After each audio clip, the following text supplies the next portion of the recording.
तो दोस्तों आज हम फिर से आपके लिए लेकर आए हैं देश दुनिया की तमाम ताज़ा बड़ी खबरें। सबसे पहली बड़ी खबर में आपको बताएंगे दोस्तों कि ईरान अमेरिका की जंग से मोदी सरकार को लगा बड़ा झटका। हॉर्मुज स्ट्रेट पार कर रहे भारत के मालवाहक जहाज पर ईरान अमेरिका ने कर दी क्रॉस फायरिंग।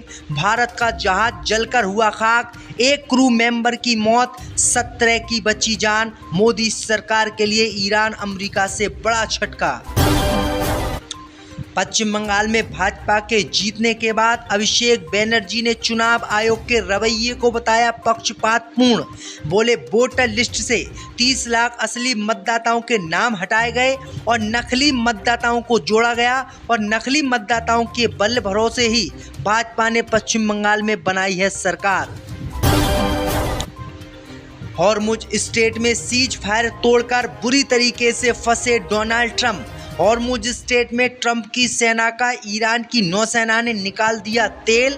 दौड़ा कर अमेरिका के सैनिकों को पीटा, मैदान छोड़कर भाग गई अमेरिका की सेना। दुनिया हुई हैरान। पश्चिम बंगाल में भाजपा की सरकार बनने के बाद राहुल गांधी ने किया ऐलान, देश में कांग्रेस पार्टी ही एक ऐसी पार्टी है जो भाजपा को आने वाले समय में हराएगी।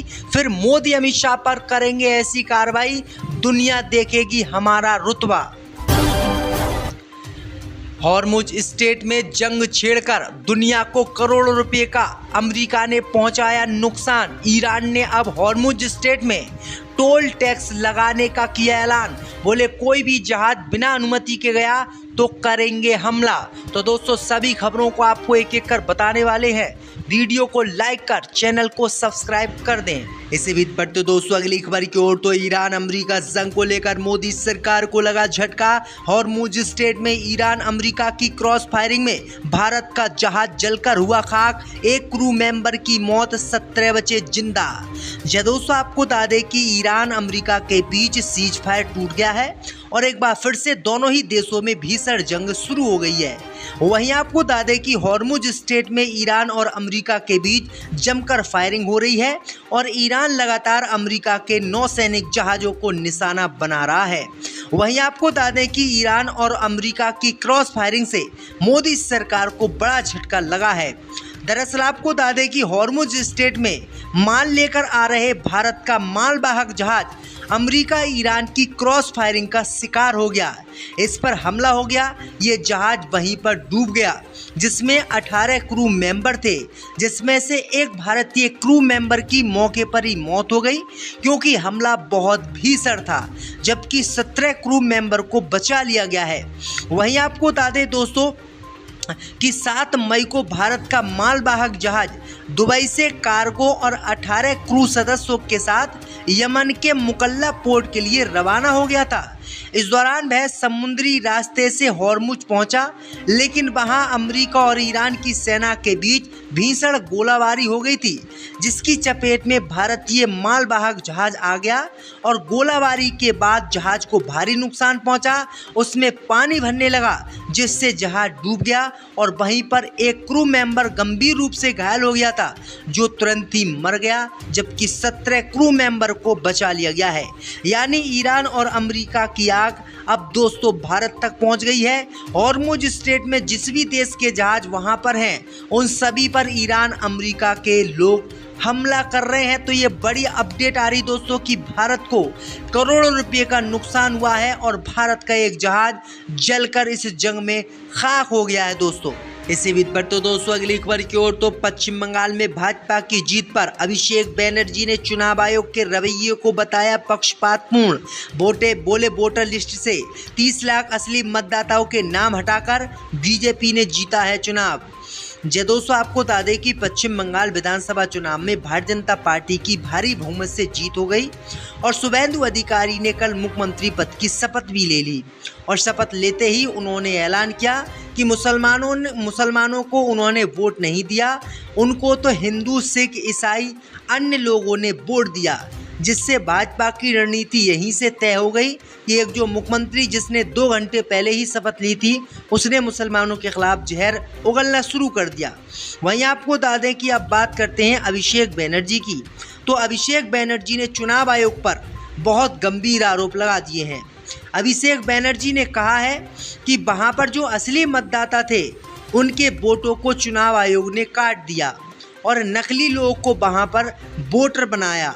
भाजपा ने इसी नकली वोटों के जरिए चुनाव जीता और जो असली मतदाता थे वो बेचारे वोट ही नहीं डाल पाए। इसी कारण हमारी पार्टी जीत नहीं पाई और भाजपा चुनाव जीत गई। उन्होंने चुनाव आयोग के रवैये पर भी आरोप लगाए हैं कि चुनाव आयोग का जो रवैया रहा इस पूरे चुनाव में वो पक्षपातपूर्ण रहा। अगर हम कोई गलती बताते थे तो एक्शन नहीं होता था, भाजपा वाले बताते थे तो तुरंत एक्शन हो जाता था। तो ये बड़ी अपडेट आ रही है। इसी के साथ उन्होंने कहा है कि अब टीएमसी के कार्यकर्ताओं और नेताओं को पश्चिम बंगाल में डराने धमकाने की कोशिश की जा रही है। इसी बीच पर तो दोस्तों अगली खबर की ओर तो सीज फायर तोड़कर बुरी तरीके से पछता रहे डोनाल्ड ट्रंप। हॉर्मुज स्ट्रेट में ट्रंप की सेना का ईरान ने निकाल दिया तेल। जे दोस्तों आपको बता दें कि पाकिस्तान के द्वारा ईरान अमेरिका के बीच बीते 2 महीने का सीज फायर हुआ था, जिसको अमेरिका ने अचानक ही तोड़ दिया। लेकिन अब सीज फायर को तोड़कर डोनाल्ड ट्रंप बुरी तरीके से पछता रहे हैं। दरअसल आपको बता दें कि हॉर्मुज स्ट्रेट में ईरान ने अमेरिका की सेना का तेल निकाल दिया। दौड़ा दौड़ाकर अमेरिका की सेना को इतना पीटा है कि वो हॉर्मुज स्ट्रेट छोड़कर अरब सागर और ओमान की खाड़ी में पहुंच गए हैं। क्योंकि आपको बता दें दोस्तों कि इस जंग में अब अमेरिका नहीं बल्कि ईरान के पीछे चीन और रसिया खड़ा साफ दिख रहा है और वो लगातार ईरान को हथियार दे रहा है, जिसके कारण दोस्तों ईरान की सेना अमेरिका के सामने नहीं झुक रही है। जबकि अमेरिका दुनिया का सबसे ताकतवर देश है, लेकिन एक छोटे से देश ईरान ने इसको इतना पीटा है हॉर्मुज स्ट्रेट समेत सभी जगहों पर कि अमेरिका को पीछा हटना पड़ रहा है और ईरान अमेरिका की बात मानने के लिए तैयार नहीं है। और इसकी जानकारी अब अमेरिका के खुद न्यूज़ चैनलों ने दी है। उन्होंने बताया है कि ईरान की जो नाकेबंदी अमेरिकी सैनिक और अमेरिका के युद्धपोत कर रहे थे वो नाकाबंदी करने में नाकाम रहे, यानी ईरान को रोकने में अमेरिका नाकाम रहा। वहीं आपको बता दें कि अब अमेरिका की सेना बुरी तरीके से ईरान से डर गई है, क्योंकि हॉर्मुज स्ट्रेट में अचानक ही जब अमेरिका ने सीज फायर तोड़ा तो लोगों को लग रहा था कि अब ईरान पर बहुत बड़े हमले होंगे। लेकिन दोस्तों ईरान झुका नहीं और ईरान ने पलटवार करते हुए अमेरिका की नौसेना को दौड़ा दौड़ाकर हॉर्मुज स्ट्रेट में पीटा है। तो ये बड़ी अपडेट आ रही दोस्तों कि डोनाल्ड ट्रंप को अब ईरान के सामने झुकना पड़ेगा।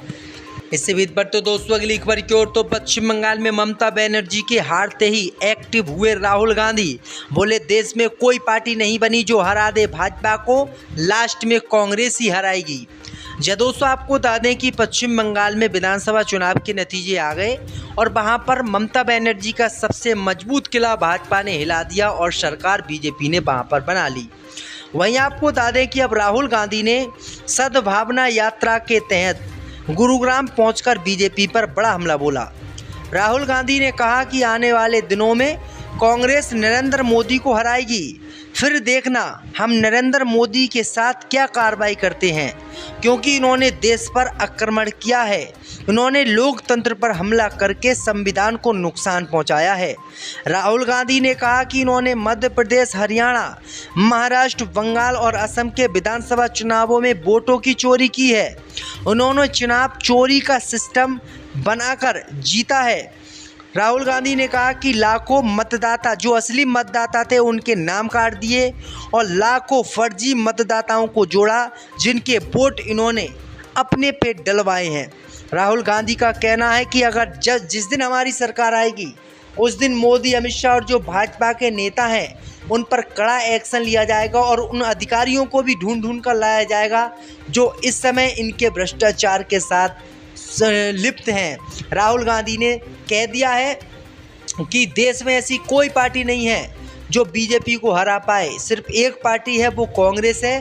कांग्रेस ही आने वाले समय में भाजपा को हराएगी और इस देश से इसका नामो निशान मिटाएगी। तो राहुल गांधी ने ये बातें हरियाणा के गुरुग्राम में की हैं। इसी बीच पर तो दोस्तों अगली खबर की ओर तो हॉर्मुज स्ट्रेट में अमेरिका को हराकर ईरान ने लगाया टैक्स। दोस्तों आपको बता दें कि ईरान और अमेरिका के बीच हॉर्मुज स्ट्रेट में लगभग 1 से 1.5 दिन तक जंग चली, इस जंग का नतीजा ये रहा कि डोनाल्ड ट्रंप जहां हॉर्मुज स्ट्रेट से ईरान की दादागिरी ख़त्म करने आए थे, अब वो दादागिरी और बढ़ गई। दरअसल आपको बता दें कि इस जंग में अमेरिका को पीछे हटना पड़ा और हॉर्मुज स्ट्रेट से अमेरिका की सेना बहुत दूर खड़ी हो गई। अब खबर आ रही है दोस्तों कि अमेरिका ने ईरान को छेड़कर दुनिया का बहुत बड़ा नुकसान कर दिया। जो ईरान अब तक बिना पैसे लिए ही हॉर्मुज स्ट्रेट से जहाज़ों को निकलने दे रहा था, लेकिन अब ईरान ने इस क्षेत्र में जंग छिड़ने के बाद टैक्स लगा दिया है। खबर आ रही है दोस्तों कि ईरान ने ऐलान किया है कि अब कोई भी हॉर्मुज स्ट्रेट से जहाज़ बिना उसकी परमिशन के नहीं जाएगा। जो भी जहाज़ है वो उसको ईरान की परमिशन लेनी पड़ेगी।